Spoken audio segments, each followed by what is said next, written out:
Bonsoir tout le monde. Alors aujourd'hui, je vais recevoir Aurore de chez Mia et Max qui va nous parler un petit peu de son parcours, qui va nous expliquer comment communiquer avec les bébés avant même qu'ils ne puissent parler. Et donc, j'attends qu'Aurore se connecte pour pouvoir la faire rentrer. Coucou Aurore, j'ai vu que tu étais là. Voilà. Du coup, moi, ce que je propose pour le moment, ce sont des interviews de personnes qui, euh, qui travaillent dans le domaine de la parentalité, des personnes qui ont un parcours, une enfance spéciale et comment est-ce que cette enfance a pu amener au job qu'ils exercent aujourd'hui. Coucou Aurore, Coucou! comment vas-tu? Ça va, ça va. Je suis très contente de gérer le direct. Mais bravo, parce que c'est le premier direct d'Aurore. Coucou Caro, j'ai vu que tu étais là. Absolument. Euh, du coup, voilà. Qui es-tu, Aurore? Peux-tu nous dire qui es-tu et qui étais-tu lorsque tu étais enfant? Ah ah, Décris-nous ça cette c'est une petite bonne Aurore. question. Mais il y a un truc qui me vient du coup directement. Je ne vais pas préparer, hein, donc c'est très spontané. Donc moi je suis logopède de formation. Ça va faire 15 ans là dans un gros mois que j'ai eu mon diplôme donc de logopède.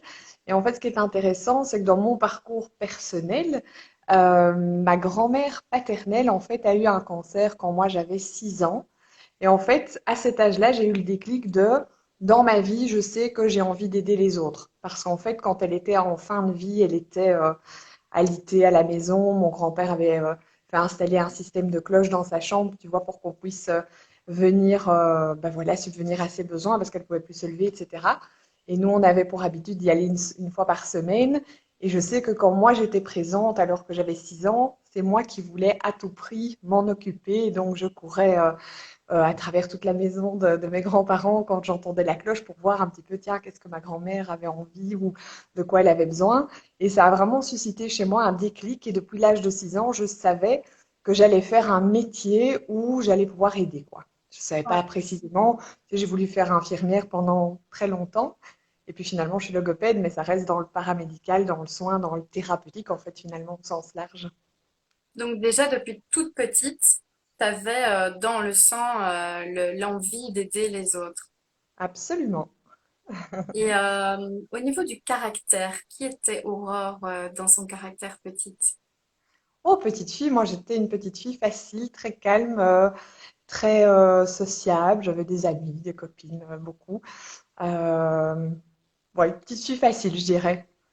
Consciencieuse déjà, aussi. Euh, ouais, je sais pas ce que je pourrais dire d'autre. J'aimais bien la vie, quoi. Déjà petite, j'aimais la vie. Ah, chouette, c'est chouette à entendre. Ouais, Quelle ouais. était la relation que tu avais avec tes parents, ton entourage? Bonne. Dans l'ensemble, franchement, pas de soucis spécifiques ou particuliers. Et est-ce que tu as des frères et sœurs?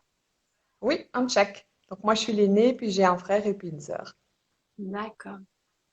Et qu'est-ce qui t'a mené à finalement aider spécifiquement des enfants euh, qui ont des problèmes auditifs? Parce que nous, on s'est rencontrés parce que j'avais dans ma Tout classe à fait. un élève qui présentait des problèmes d'audition. Oui, tout à fait. Et donc, qu'est-ce Eh qui t'a ben, amené à finalement aider spécifiquement ce type d'enfant-là et pas un élève lambda Mhm. qui a un problème de dyslexie, dyscalculie, peu importe. eh ben, je te répondrai le hasard au départ. Donc, en fait, moi, quand j'ai fait mes études de logopédie, donc je les ai d'abord faites à Mariaps. Donc, moi, j'ai commencé par le bac plus 3. J'ai fait le master par la suite, hein, mais quelques années après. Et en fait, ce qui me passionnait dans mes études, c'était la dysphasie parce que ça avait l'air d'un trouble très complexe, très bizarre. Et j'adore les défis. Et donc, ça m'avait intriguée parce que je me suis dit, tiens, ça c'est quand même une pathologie assez spécifique, je veux approfondir ça. Et du coup, j'ai fait mon travail de fin d'études, donc mon mémoire là-dessus. J'ai fait un stage en dernière année dans cette population-là. Et en fait, je n'en savais rien du tout à l'époque, mais dans les cas graves, donc ce sont des enfants qui ont vraiment des troubles de la compréhension de leur propre langue maternelle. Mhm. Et donc, classiquement, ce sont des enfants qui arrivent à 3, 4 ans en consultation et qui ne parlent pas alors qu'ils entendent bien, qu'ils sont normaux, intelligents, etc. Donc voilà, c'est vraiment un diagnostic qu'on pose par exclusion d'autre chose. Et sur mon lieu de stage, dès que j'ai commencé, ma maître de stage me dit, voilà, Aurore, avec ces enfants-là, comme il y a vraiment des soucis de compréhension de leur langue maternelle, nous, ce qu'on fait, c'est de mettre en place des signes de la langue des signes en complément de la parole pour pouvoir passer par d'autres canaux que le verbal, qui est vraiment le canal qui pose problème avec ces enfants-là. Et du coup, elle m'avait dit, tiens, est-ce que bah, tu serais d'accord de prendre des petits cours de langue des signes de base, comme ça, toi, tu te fais un vocabulaire parce que les enfants s'expriment aussi avec des gestes et il faut que tu puisses, dans ton stage, les comprendre. Moi, évidemment, hyper motivée, je me dis, chouette, un nouveau défi, allez, c'est parti, on se lance. Donc, je me suis inscrite en fait dans un cours de langue des signes débutant. Et en fait, j'ai adoré. Je connaissais pas du tout ni la langue des signes, ni la culture sourde, ni ce domaine-là, hein. Et j'ai adoré au point qu'en fait, j'ai continué à faire tous mes niveaux. Et donc, aujourd'hui, je fais de l'interprétation scolaire en langue des signes en complément de de ma fonction première de logopède, en fait. Qu'est-ce qui te challenge le plus dans le fait justement, c'est pas du tout, il n'y avait pas ça dans ta famille, il n'y avait pas Non, ça de... Qu'est-ce qui te challenge le plus finalement là-dedans? Pourquoi est-ce que ça t'intéresse autant? sans doute parce que ce sont des pathologies, que ce soit la dysphasie ou la surdité, assez complexes. Et moi, j'aime bien les défis au sens, voilà, large du terme. Et donc, quand c'est compliqué, quand il faut un petit peu se creuser, quand il faut apprendre aussi, j'adore apprendre. Et donc, bah, la langue des signes, c'est pas du tout quelque chose de facile à apprendre. Et du coup, bah, c'était un challenge en fait personnel. Et comme j'adore la communication dans tous ses états, ben ça remplissait bien en fait ce truc-là. Donc, je me disais, ben voilà, si j'apprends la langue des signes, ça va m'ouvrir aussi à d'autres choses. Et il faut savoir que quand moi j'étais jeune, quand je dis jeune, c'est vraiment adolescente et toute jeune adulte. J'étais extrêmement timide. Et donc, en fait, quand j'ai commencé à faire la langue des signes, il faut vraiment sortir de cette timidité et tout à coup utiliser son corps pour s'exprimer, être très expressif, ce que je suis extrêmement aujourd'hui. Et du coup, c'était vraiment en fait un challenge personnel aussi de me dire, bah, Aurore, tu vas devoir dépasser cette timidité, tu vas devoir t'exprimer avec tout ton corps et finalement, enfin, c'est un peu gros de dire ça, mais c'est une forme de thérapie personnelle aussi, entre larges guillemets. J'avais pas de pathologie, mais tu vois, c'est quelque chose qui me challengeait moi personnellement aussi, en tant que personne, de pouvoir m'affirmer et de me dire, ben, en fait, je suis bien dans mon corps, je suis bien dans ma tête et du coup, pas de problème, je peux gesticuler, je peux m'exprimer enfin, par un autre canal que la parole, quoi. Donc, tu étais plutôt introverti quand tu étais enfant et c'est vraiment Oui. la langue des signes qui t'a permis d'être plus extraverti, plus à l'aise avec... Ça m'a aidé, et puis je dirais que tout mon parcours professionnel, à partir des études aussi, évidemment, parce que quand tu es logopède, ben, tu deviens spécialiste du langage, de la communication, de la relation, hein. On t'apprend dans ces études-là, comme ce serait le cas en psycho et dans tout, enfin, n'importe quel type de prise en charge relatif à la personne, on apprend évidemment, tu vois, à être en relation avec l'autre, à être adéquat, etc. Donc, déjà, mon parcours dans les études, mes stages, mais la langue des signes y a contribué très certainement en partie aussi, oui, ça c'est certain. C'est chouette d'entendre ça, d'avoir un parcours comme ça. Donc, tu étais logopède, tu avais ta petite vie tranquille, etc., un petit salaire qui tombe tous les mois, etc. Mais tu as quand même décidé de faire autre chose en plus. Oui, en fait, j'ai jamais été que salariée, hein. Ça, il faut savoir, c'est dans mon caractère. Donc, je pense que fondamentalement, je suis quelqu'un d'assez indépendante, hein. Donc, j'aime bien mener ma barque, j'aime bien. Donc, quand moi j'ai eu fini mes études à 21 ans, en fait, tout juste, je me suis dit, je veux mon cabinet, mon propre cabinet, mes propres patients. Et donc, je me suis tout de suite lancée comme indépendante complémentaire parce que j'ai eu la chance de trouver un travail salarié en contrepartie. Mon premier employeur était déjà le Centre Comprendre et Parler, puis je les ai quittés pour faire d'autres choses et je suis revenue maintenant pour la 5e année chez eux en fait. D'accord. Et donc, elle Voilà. est née. Quand est-ce que Mia et Max est née? Alors, je dirais presque il y a 3 ans. Enfin, c'était le tout début, donc il y a 3 ans. Donc, moi, j'ai rencontré Marine, hein, qui est ma collaboratrice. Donc, on fait tout à deux. Donc, je signe avec Mia et Max, vraiment deux personnes. C'est Marine et moi. On s'est rencontrés au travail puisque on fait toutes les deux partie de l'équipe des interprètes du Centre Comprendre et Parler à Bruxelles. Et voilà, je passe les détails, mais en gros, on s'est Non, rendu ne compte que passe toutes pas les les deux, détails, moi ça m'intéresse, je veux tout savoir. d'accord, d'accord. Ben donc moi personnellement, j'avais déjà un peu plus de 10 ans d'expérience et j'adore transmettre, hein. Donc le côté enseignement, c'est quelque chose que j'aime beaucoup. D'ailleurs, j'ai travaillé en école supérieure pendant 8 ans comme prof de stage à Mariaps, là où j'avais fait mes propres études. Et là, ça fait 4 ans que je donne un cours en haute école en orthopédagogie, une fois par an. C'est vraiment pour le fun, mais j'y tiens et je le fais chaque année. Et en fait, moi, voilà, à la longue, j'avais envie aussi de pouvoir sortir un petit peu de la pathologie. Et donc, je me suis dit, mais tiens, là, ça fait une dizaine d'années que tu pratiques, tu maîtrises super bien la langue des signes. Au niveau logopédie, communication, tu es à l'aise. Est-ce qu'il y a quelque chose que tu pourrais transmettre à des parents, mais des parents qui viennent chez toi sans qu'il y ait une problématique, en fait? Ouais, Et du coup, assez naturellement, j'ai pensé à cette langue des signes que je pouvais mettre au service des bébés, tu vois, en me disant, ce sont des parents qui vont arriver, certes un peu fatigués, hein, parce qu'on sait très bien que les premiers mois de vie, c'est fatigant pour les jeunes parents, mais qui allaient arriver avec tout va bien dans ma vie, je suis jeune parent, je suis heureux, mon bébé va bien, entend bien. Et donc, j'avais vraiment envie de développer ça et je savais que j'avais déjà toute une série d'outils dans mon bagage pour pouvoir mener ça à bien. Et par hasard, en discutant avec des collègues comme ça à bâton rompu, eh bien, je me suis rendu compte que Marine, en fait, avait fait une formation en France pour être spécifiquement animatrice d'ateliers en baby sign, donc d'utilisation des signes avec les bébés. Et en fait, on s'est dit, ben tiens, à deux, on est toujours plus fort que tout seul. Est-ce qu'on essayerait de voir qu'est-ce qu'on peut faire ensemble? Et en fait, assez vite, on s'est rendu compte qu'on était très complémentaires à la fois par nos formations respectives, parce qu'elle n'est pas du tout logopède. Elle est vraiment dans la langue des signes, dans le côté linguistique depuis toujours. Et moi, je suis dans le côté plus logopédie, du coup.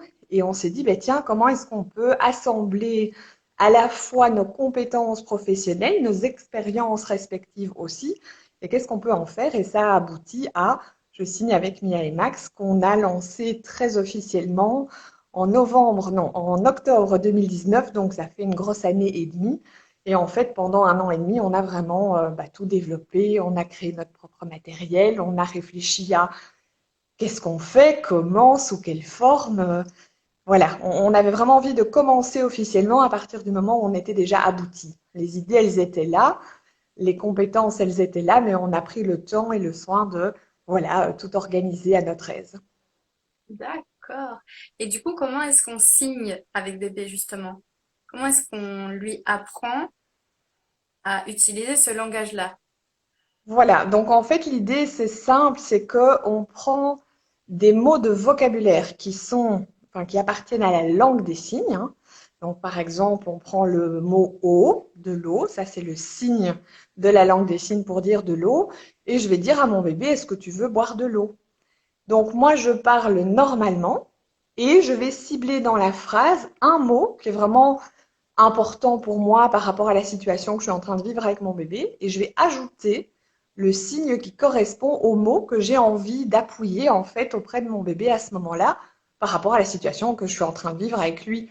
Il vient de manger, je me dis bah tiens, il veut peut-être boire un peu d'eau pour se désaltérer, je vais le lui proposer.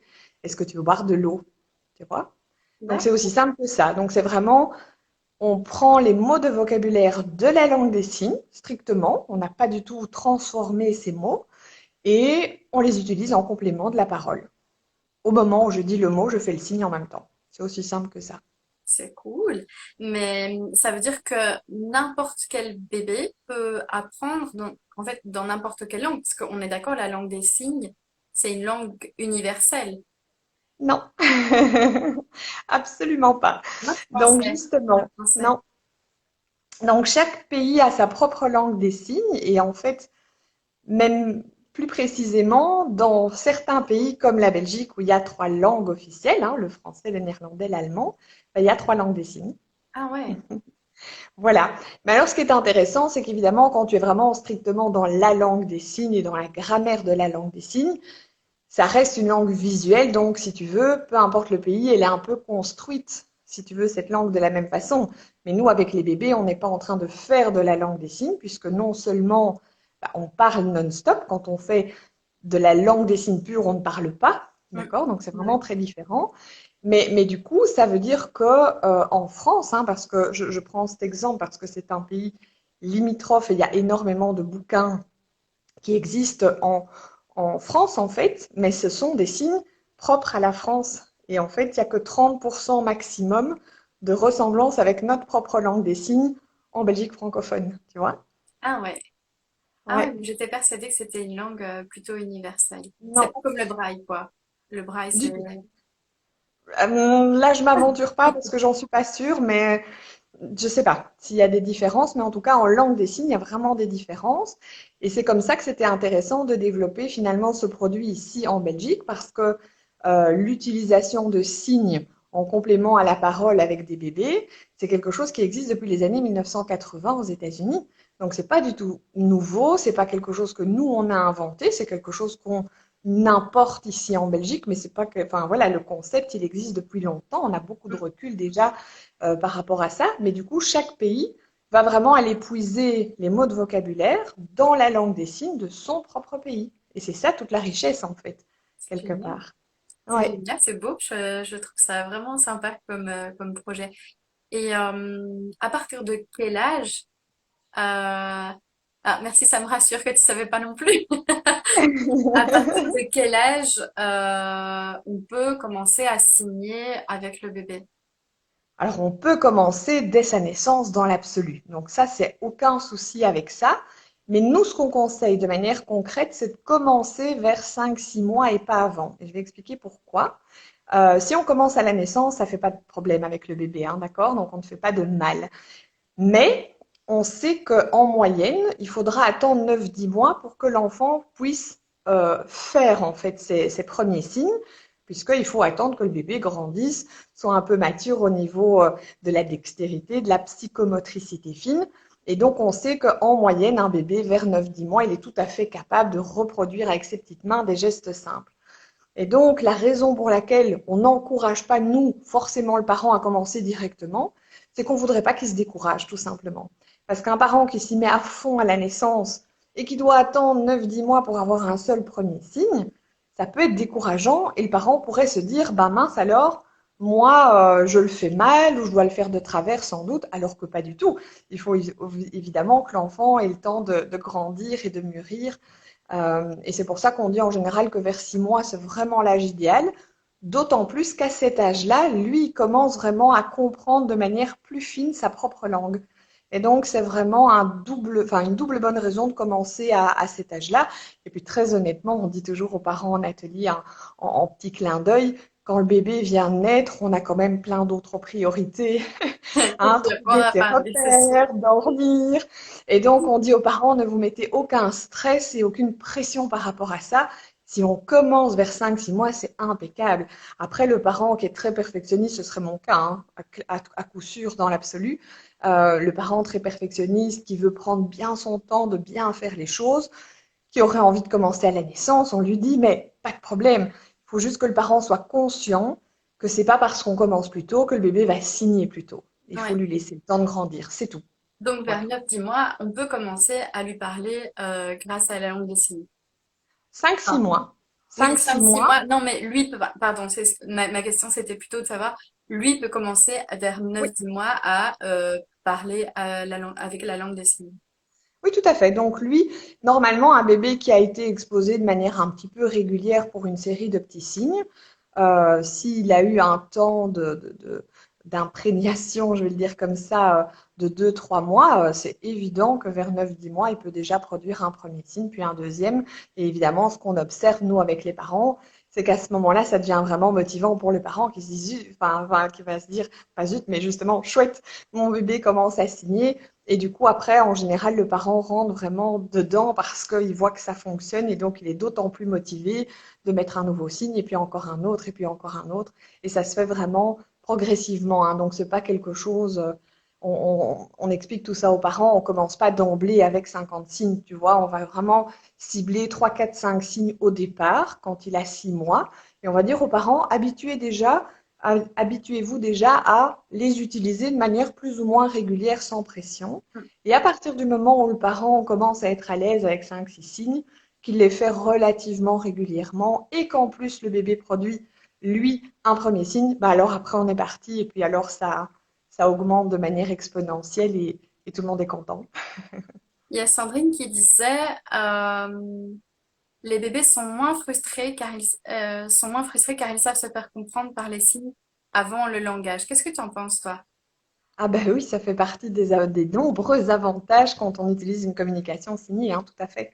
Donc absolument, elle a parfaitement raison. Donc ça fait vraiment partie des avantages qui ont été objectivés clairement, que ce soit à la maison, mais que ce soit aussi dans des contextes de groupe, par exemple à la crèche. Tu vois, un enfant qui peut très rapidement faire un petit signe comme ça et que la puéricultrice potentiellement elle a tout de suite compris qu'en fait il veut de l'eau, ben, il n'est pas obligé de pleurer et d'attendre que la puéricultrice ou que la maman devine quel est le besoin du moment. Parce qu'en fait, de manière naturelle, les adultes, hein, que ce soit les parents ou les gens en tout cas qui prennent soin des bébés, vont d'abord être concentrés sur les besoins primaires du bébé. Tu vois, est-ce qu'il a faim, est-ce qu'il a soif, est-ce que son linge est rempli, est-ce qu'il a sommeil, et on reste fort là-dessus parce que c'est la priorité et c'est super. Mais en fait, parfois, il a juste entendu une petite musique dans le fond de la pièce qu'il trouvait très chouette et s'est arrêté. Il est un peu frustré parce qu'il voudrait bien la réécouter une deuxième fois. Ah ouais. Et tu vois, c'est des choses auxquelles nous, on va pas forcément penser, parce que forcément, on peut pas penser à tout, c'est tout à fait normal. Mais un petit geste tout simple peut nous faire comprendre que, ah d'accord, c'était la petite musique en fait qui t'intéressait. Écoute, pas de souci, bien sûr qu'on te la remet. Tu vois, et donc forcément, ben, ça apaise l'enfant parce qu'il se dit, ok, je fais un petit geste, maman a compris, donc je suis moins frustrée. Eh Et oui, en ça plus, permet de je communiquer. suis et en plus, j'ai envie de communiquer davantage parce Bon. que je sais que maintenant, je peux faire des demandes un peu plus concrètes, tu vois? Oui, oui, ça permet d'avoir une relation aussi plus facile avec son enfant où vraiment la Oui, communication est présente depuis tout petit. voilà. Est-ce que, selon toi, est-ce que du coup ça retarde le langage parlé, le fait de signer? Non, donc ça, c'est la grande crainte de pratiquement tous les parents et à juste titre, et ça a été objectivé scientifiquement, donc c'est pas moi, Aurore, qui dit non, non, ça a été prouvé scientifiquement. Et en fait, la raison pour laquelle ça ne retarde pas, et je vais préciser pour autant qu'on fasse ça correctement, d'accord? Donc il faudrait pas que le parent dise, est-ce que tu veux encore? Et puis il se tait pour faire le signe. Ça, évidemment, on va rentrer dans des problèmes. Mais si le parent a bien compris le principe de base de je parle normalement et j'ajoute un signe, est-ce que tu veux encore de l'eau? Si le parent fait ça correctement, il n'y a absolument aucun retard. Ah, je t'ai perdu, je ne te vois plus. Je suis Bon, ah, ça y toujours. est, la communication est revenue, du coup, C'est bon? ça va, c'est bon. Je fais un petit retour en arrière, je ne sais plus où j'en étais, mais donc ça a été objectivé scientifiquement que non, ça ne retarde absolument pas le langage oral pour autant qu'on fasse ça bien, donc on mette bien. Ah, est-ce que ça va? Ça va, oui, ça a encore un petit peu coupé, mais oui, c'est bon, ça va. Je vois. Euh, donc non, ça ne retarde pas si on le fait correctement. Voilà, comme ça, Ça y est, j'ai c'est réussi, passé. c'est J'adore. passé. Parce qu'en fait, spontanément, en fait, la parole reste le moyen principal de communication. Le parent, il parle non-stop, la puéricultrice, elle parle non-stop, et le bébé, j'ai plein de vidéos, c'est vrai que là, j'aurais aucune idée de comment je pourrais vous montrer ça, mais j'ai plein de petites vidéos où les bébés sont dans des situations de la vie de tous les jours, et on voit très clairement qu'un bébé, spontanément, il va d'abord émettre un bruit avec sa bouche, un petit cri ou quelque chose quand il veut dire quelque chose. Et en fait, c'est le parent qui va lui reproposer le signe à ce moment-là pour dire, chouchou, si tu me fais je comprends pas tout à fait ce que tu veux me dire. Et donc, par rapport à la situation, il va faire des propositions à l'enfant en signes qui, lui, va pouvoir du coup les utiliser pour dire, c'est bien ça que je veux dire. Tu vois? Ok, ouais, Ouais. c'est vraiment intéressant. Mhm. Ce que je voulais savoir, c'est donc tous les bébés peuvent signer en fait. Il suffit qu'on leur Absolument. apprenne et voilà, il faut pas. On peut dire que même un enfant qui, par exemple, serait autiste ou Oui. Mais bien sûr. éventuellement handicapé mental peut Oui. signer Oui. aussi. Et on le fait beaucoup avec eux. Ah ouais. Et alors, c'est une des raisons aussi pour lesquelles on utilise les signes de la langue des signes et pas des signes inventés ou qui seraient soi-disant spécialement adaptés au bébé, parce qu'il y a le phénomène d'inclusion. Et ça, c'est hyper important. Donc, si en soi, chaque parent pourrait inventer son propre système de signes, l'enfant, il va reproduire ce qu'il a vu. C'est pour ça qu'en France, l'enfant va utiliser un certain signe, en Belgique, ce sera un autre, en Amérique, ce sera encore un autre, parce que ils ont chacun leur propre langue des signes. Donc le bébé, il reproduit ce qu'on lui montre en termes de gestes. Mais c'est important, et c'est pour ça que la plupart des pays dans le monde font comme ça, de prendre des signes qui peuvent être communs. Tu vois, donc ici, comme ça appartient à une langue qui est reconnue, hein, la langue des signes, que ce soit en Belgique francophone ou dans les autres pays, sont des langues officielles, au même titre que le français, que le néerlandais, que l'allemand.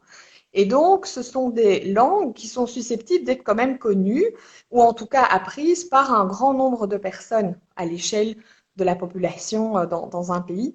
Tandis que si chacun fait son propre petit système, ben, il y a une famille qui va connaître ce petit système-là, peut-être deux, mais et puis, tu vois, donc c'est Ouais. vraiment important. Et donc, effectivement, il y a toute une série de pathologies. Moi, je parlais de la dysphasie au tout début, mais il y a plein de pathologies. L'autisme en fait partie, la trisomie euh, 21 en fait partie, où il y a souvent un handicap mental qui est associé. Donc oui, c'est des choses qui se font déjà. Alors après, il y a des enfants qui ont des troubles plus moteurs, et alors il existe d'autres types euh, de signes un petit peu simplifiés au niveau justement de l'exécution motrice. Mais au départ, les signes qu'on a potentiellement un petit peu simplifiés viennent de la langue des signes aussi.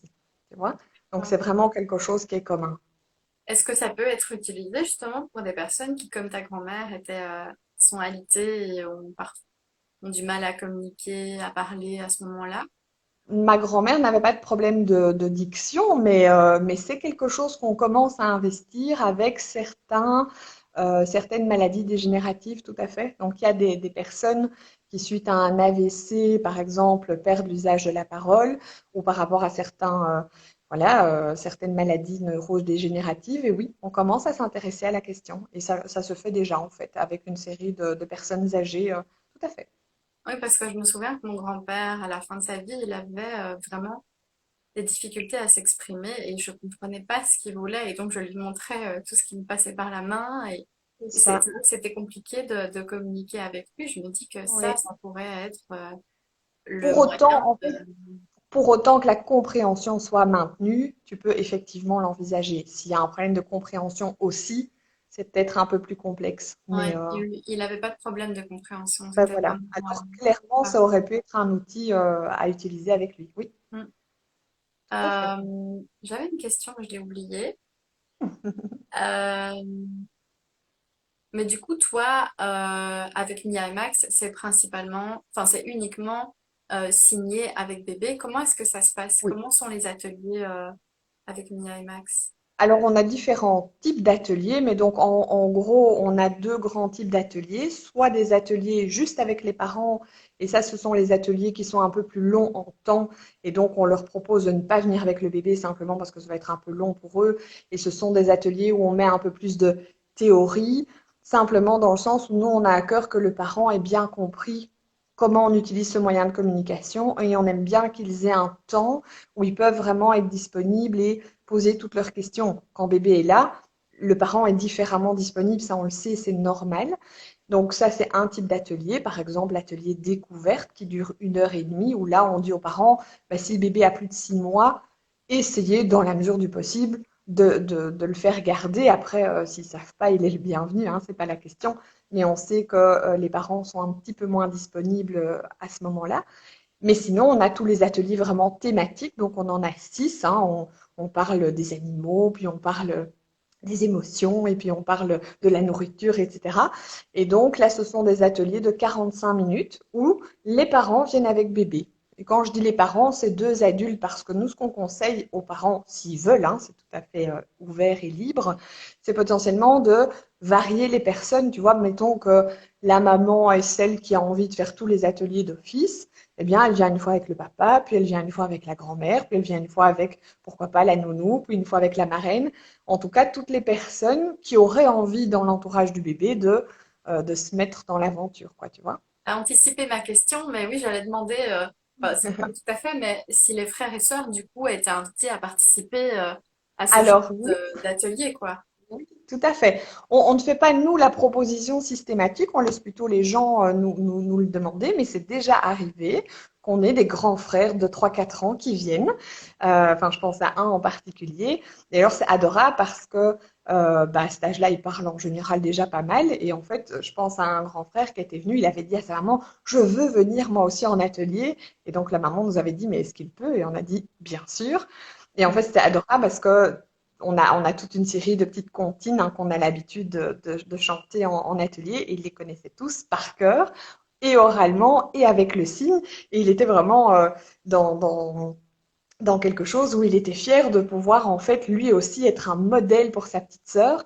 Et donc en fait, c'est extrêmement chouette d'avoir les grands frères et les grandes sœurs. Et donc oui, c'est parfaitement ouvert aussi à la fratrie, mais pas de manière systématique et pas tous en même temps parce que sinon voilà, au niveau de la gestion du groupe Ouais, aussi, on fait attention qu'il y ait un équilibre pour que ce soit confortable pour tout le monde. Mais oui, oui, on le fait. c'est mignon. Du coup, est-ce que les bébés gardent la langue des signes par la suite dans leur langage, une fois qu'ils acquièrent le langage oral, justement?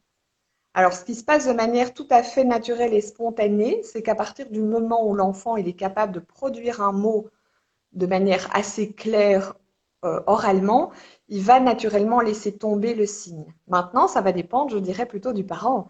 Si le parent, lui, il trouve que c'est vraiment trop chouette, que c'est une ouverture vers une nouvelle langue, etc., et que le parent continue à l'utiliser, bah, c'est potentiellement une ouverture vers l'apprentissage d'une nouvelle langue.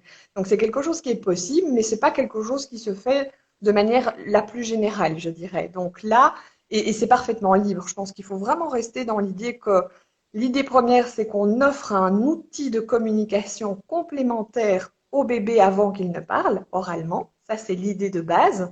Mais bien sûr que si le parent est motivé, que ça lui parle, qu'il se dit, mais en fait, c'est vraiment une langue, moi, qui me titille et j'ai envie de continuer ça, on fait aussi enfin, de la pub, mais entre guillemets, mais on connaît, on travaille nous avec beaucoup d'associations en fait, hein, notamment pour les enfants sourds, et ils font des très très chouettes choses pour les enfants plus grands, notamment des ateliers de contes signés. Donc il y a vraiment chaque fois un binôme avec une personne sourde qui va vraiment conter l'histoire en langue des signes avec une interprète ou en tout cas quelqu'un qui connaît bien les signes, etc. Et donc, ils font comme ça des binômes où tu as la personne qui raconte l'histoire oralement, tu as la personne sourde qui le fait strictement en langue des signes, donc elle ne parle pas du tout, hein, donc on est plus complètement dans le baby-signe, et ça permet simplement une ouverture, et alors ça brasse un public mixte. Alors, du coup, il y a des enfants sourds, il y a des enfants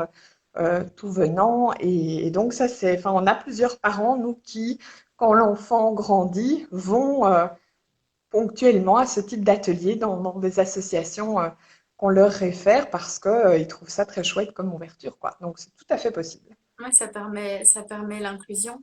Il y a Caro qui disait c'est génial pour la complicité dans la fratrie. Ben oui, je suis bien d'accord. Qui Oh ne oui, rêverait pas de pouvoir communiquer avec son petit frère ou sa petite sœur dès son plus jeune âge, parce qu'on sait bien que quand les petites sœurs et les petits frères naissent, on a juste une envie, c'est de jouer avec eux, sauf que c'est pas toujours possible. tout à fait. C'est pas Et, possible et, au départ de et toute façon. vraiment, ce qu'on remarque, c'est des grands frères et des grandes sœurs qui se sentent vraiment investis d'une mission et qui sont très fiers de pouvoir aussi participer. Et alors, c'est très mignon parce qu'ils peuvent aussi, à d'autres membres, peut-être moins proches même de la famille, de dire, attends, moi, je vais te montrer comment c'est. Et donc, ça leur donne une vraie place, en fait, et une importance Oui, tout à fait. Et c'est vraiment assez magique en fait quand les enfants accrochent et la plupart aiment bien hein, parce que c'est assez ludique en fait. Hein. C'est vraiment quelque chose de vivant et de ludique. Donc on n'a aucun enfant qui n'accroche pas du tout en fait. Vraiment. Honnêtement, ils sont tous intrigués quoi. Alors il y en a qui prennent plus, il y en a qui prennent plus vite, mais il y a un intérêt, il y a quelque chose qui les titille quoi, d'office. Mm. Ouais, c'est chouette.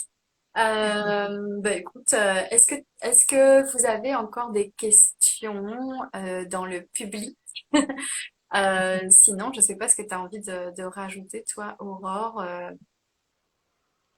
Ah, je ne sais pas du tout. Moi, je réponds à toutes les questions avec plaisir. Qu'est-ce qu'on pourrait rajouter Hmm, je réfléchis aussi. Quelle Je sais pas. passion t'anime? En tout cas, je trouve que ça se Mhm, sent que c'est ancré en toi, que c'est quelque chose que mhm. tu aimes faire vraiment profondément. Ah, j'adore. Ben, je fais ça que par passion, hein, donc c'est pas du tout mon mythe. Enfin, c'est pas. Je ne fais pas que ça, d'accord. Donc c'est pas mon gagne-pain. C'est vraiment quelque chose en plus que pour moi c'est ma petite cerise sur le gâteau, quoi. C'est vraiment un truc passion où Un j'apporte projet du de cœur. bonheur et J'appellerais ça moi un projet de cœur. Je crois que je t'ai perdu. Ah oui, je t'ai perdu. je suis encore là. Ah, ça y est. Ah! Non, je disais que c'est un projet, vraiment un projet de cœur, quoi. Oui, C'est complètement, super bien. complètement. Après, si les choses se dessinent et qu'on le fait plus et que les gens sont motivés, etc., très bien, je suivrai le mouvement. Mais voilà, nous, on n'a pas, ni Marine ni moi, on ne se met aucun stress, tu vois, par rapport à il faudrait avoir autant d'ateliers par mois ou je sais pas quoi. On le fait au feeling. Et puis après, bon, 2021 a été une année, enfin, aura été une année particulière parce que Marine a accouché fin mars. Moi, j'accouche début septembre. Voilà, Donc, exactement, j'allais voilà, dire. ça reste aussi une année toute particulière pour nous. Donc, on va aussi prendre le temps, évidemment, pour nos projets personnels, le temps qu'il faut. Voilà, ce que je pourrais dire aussi, c'est qu'évidemment, je signe avec Mia et Max, c'est majoritairement les ateliers avec les parents, mais on forme aussi les professionnels de la petite enfance. Hein. Donc, on donne beaucoup de formations en crèche, notamment. Euh, pour guider en fait les professionnels qui auraient envie de mettre ça en place sur leur lieu de travail, dans leur structure professionnelle. Et voilà, donc ça c'est quelque chose qu'on fait aussi. Voilà, avec le Covid, on a à chaque fois été un peu stoppé hein, parce que voilà, on essaye de privilégier le présentiel parce qu'il n'y a rien à faire, c'est un truc vivant avec du matériel, etc. On a fait certaines choses en ligne, ça s'est très bien passé, mais honnêtement, voilà, c'est pas ce qui nous anime le plus, quoi. Nous, on aime être à la rencontre des gens et vivre le truc avec les gens en direct, quoi. Hein. Ouais. Alors, j'ai des petites questions. Il y a... Attends. Ah non, d'abord, c'est Caro qui disait, ça peut être intéressant en gestion mentale pour les kinesthésiques. Oui, parfément, tout Mm. à fait. Je suis formée en gestion Et mentale, alors, je confirme que ça et alors, pourrait être tout à fait. pardon, excuse-moi, vas-y, je t'écoute. Non, non, je confirme que ça peut être tout à fait intéressant. Alors, tu parles aussi, Caro, de la pédagogie Jean Kiri qui utilise les doigts en les positionnant sur le visage, etc. Mais ça, c'est pas la langue des signes. Je l'ai fait moi aussi en classe, mais c'est pas la même chose. C'est pas la langue des signes. C'est vraiment Pas du tout. juste des signes pour que l'enfant entende et trouve la lettre dans le mot, en fait. Alors, il y a une question de Sandrine qui dit où est-ce qu'on peut retrouver les associations qui font justement la langue des signes pour les bébés? Donc la langue des signes pour les bébés, en Belgique, on n'est pas beaucoup, hein. Donc il y a nous, il y a Je signe avec Mia et Max. Il y en a quelques-unes, quelques autres, mais alors voilà, il faut juste être au clair avec le fait, c'est pas de l'antipub que je fais là, mais il y a à boire et à manger dans le domaine parce que d'une part c'est nouveau, hein, il faut pas se mentir, en Belgique, hein, je veux dire, c'est assez récent. Et donc, je pense qu'il y a une série de personnes qui se sont dit, tiens, là, il y a un beau créneau à prendre, c'est un truc qui va être à la mode, qui va intéresser les gens. Et donc, il y a toute une série de non-professionnels qui ont tendance à inventer un peu leur propre système de signes en disant que eux, ils ont un langage spécial bébé. Et donc, voilà, il faut faire attention simplement. Il y a des gens très consciencieux qui font ça très bien.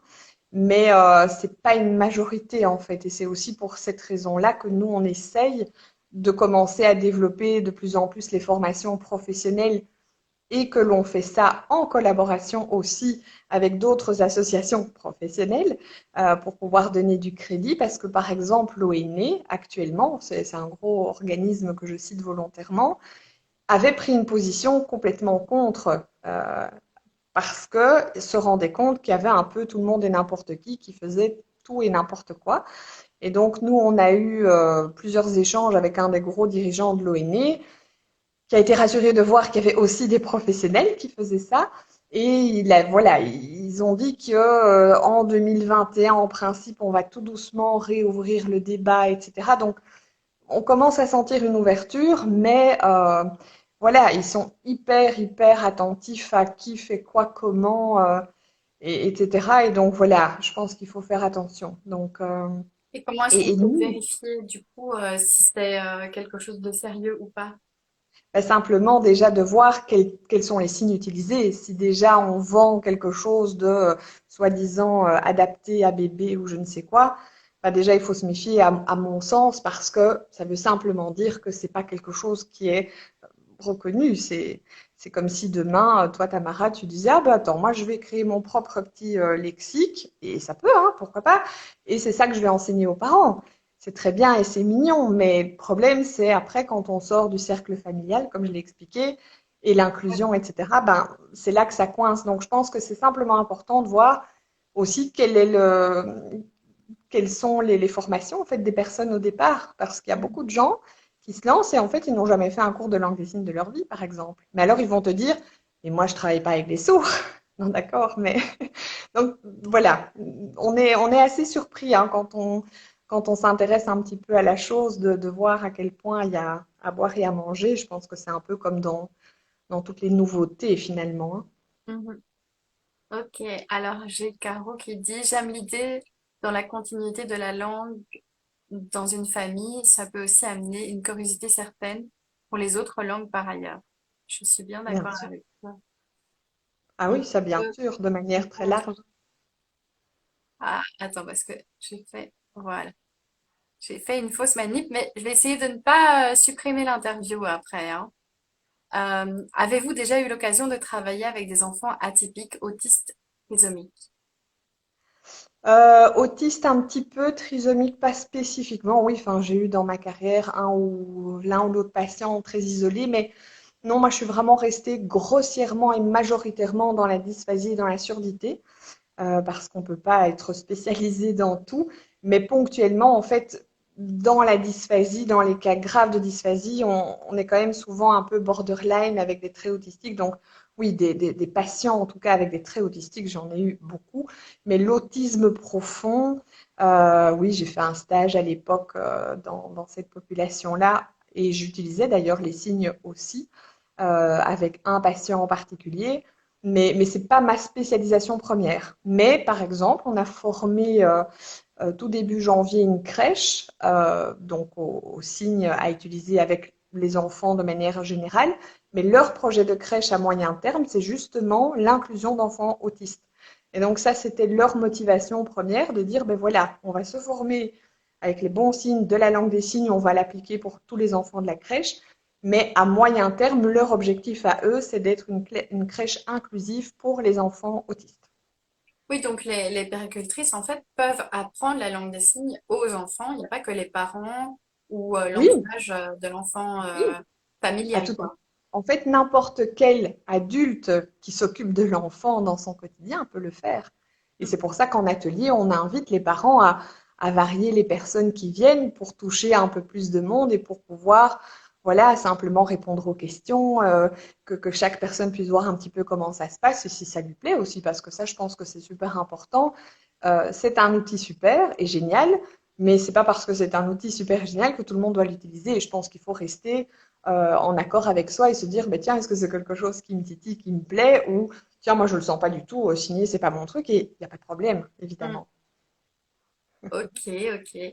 Qu'est-ce que tu dirais là maintenant pour conclure l'interview à tous les gens qui nous regardent? Qu'est-ce que tu les invites à faire? Eh bien, simplement à s'écouter. Si ce sont des parents ou des professionnels de la petite enfance, ben, s'ils sont tentés par l'aventure ou qu'ils ont envie d'aller plus loin, ben, je les invite à venir peut-être liker notre page, voir un petit peu ce que nous on propose. Ce que j'aime bien, enfin, j'aime bien en parler aussi parce que voilà, c'est notre deuxième petit bébé, mais on a sorti au mois de décembre dernier le premier livre sur le sujet parce qu'il n'existait pas du tout de livre belge, donc tous les livres francophones sur le sujet étaient des livres français avec des signes de la langue, des signes de France. Et donc on a eu envie de sortir un premier bouquin belge qui est sorti en décembre. Et donc les gens qui l'achètent ben, ont vraiment toutes les bases nécessaires pour se lancer. On a vraiment voulu que ce livre soit très pratique et accessible et que n'importe qui a envie de faire ça par lui-même, d'abord, ben, ait tout ce qu'il faut en principe pour pouvoir le faire. Donc, il y a 70 signes dans le livre avec des QR codes pour les signes un peu plus abstraits où on nous voit du coup nous faire le signe en direct avec une petite vidéo. Donc, voilà. Et après, moi, je suis hyper ouverte aux questions et simplement aux discussions. Donc, j'ai plein d'appels d'étudiants, de professionnels, pour juste discuter. Je fais ça avec plaisir et tout à fait gratuitement, bien sûr. Donc, voilà que, enfin, moi, je suis une passionnée, hein, donc, Et voilà. ça se voit. T'as Je ne les yeux demande qui pas brillent. mieux. T'as les Ah oui, yeux qui brillent à te j'adore ça, parler. hein. J'adore ça, le partage. Donc, voilà, si les gens sont titillés, ils peuvent vraiment me contacter avec plaisir. Eh ben, écoute, un super grand merci. J'ignorais même qu'il existait un livre et tout, donc je suis encore plus ravie. Un énorme merci d'avoir accepté de faire cette interview. Je sais que c'était pas Écoute. euh, ton projet premier, que je suis un peu venue te sortir de ta petite zone de confort, mais je suis Oui, ravie. bah En fait, après voilà, enfin moi je suis partante, hein, je suis partante, j'adore en parler, donc voilà, c'est sûr que les lives Instagram, je disais à Tamara, voilà, moi je suis pas très fort encore là-dedans et mais c'est bien, c'est très bien, ça fait des expériences supplémentaires, mais dès que j'ai l'occasion de parler de ça, moi j'adore, donc voilà, l'idée de pouvoir en parler, de partager, de faire un petit peu connaître, bah, de toute façon c'est toujours intéressant. Donc merci à toi d'avoir pensé à moi et de m'avoir invitée aujourd'hui. mais avec vraiment grand plaisir. Et Caro dit, c'est vraiment gai comme initiative, bravo Aurore. Et j'ai envie de dire oui, effectivement, bravo, parce que je trouve que ça montre vraiment la belle personne que tu es. Ben merci, ça fait plaisir. Je remettrai un bravo partagé à Marine aussi, hein, parce qu'on est vraiment deux à soutenir ce projet et à le développer. Donc voilà, je partagerai le bravo avec elle. Allez, au revoir tout le monde. Au plaisir. Et n'hésitez pas à aller vous poser vos questions à Aurore si vous voulez encore en savoir plus. Donc la page Instagram d'Aurore, c'est mia.max, c'est ça? Point baby. Et en fait, on Baby. est surtout développé sur Facebook Sur pour Facebook, le moment. effectivement. Il y a une page Mais Facebook qui s'appelle Mia et Max, c'est ça, hein? je signe Je avec signe Mia. avec Mia et C'est Max. la marque en fait et Mia, c'est avec un Y. Voilà. Mais peut-être qu'on pourra mettre ça en commentaire ou je sais pas dans. Tac. Merci Voilà. beaucoup en tout cas Aurore et merci à Avec toutes les personnes plaisir. qui nous ont suivis aujourd'hui. Passez une belle soirée. Au revoir. Au revoir.